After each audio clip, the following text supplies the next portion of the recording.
Starscape News Today, Janine and Jericho Rosales kasal na. Paalala lamang po, ang balitang ito ay base lamang po sa mga nakalap naming impormasyon sa mga social media platforms. May posted na postcard from Surrey si Janine Gutierrez sa kanyang Instagram account. Ang larawan ay ang sarili niya na naka-white dress ang aktres. Nirepost naman ng network ang nasabing postcard, at pinick up ng isang fanny. Ani ng fan, sabi ng network sa caption nila, "Husband, how true. Beautiful couple. Try and visit where we live nearby. The Cotswolds. Oozing with good vibes, positive energy, and comfortable ease. Love you both.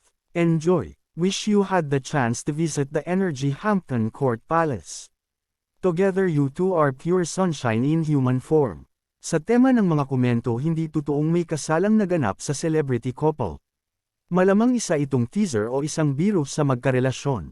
Kamakailan lang nung ibinahagi ni Janine Gutierrez sa mga panayam na si Jericho ang lalaking tumupad sa lahat ng katangiang matagal na niyang ipinagdarasal at isinulat sa kanyang listahan.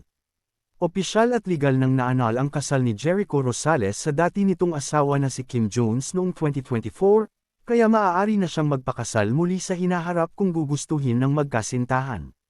Para laging updated sa mga susunod na video, huwag kalimutang mag-like, share, subscribe and click the notification bell para sa mga susunod na balita.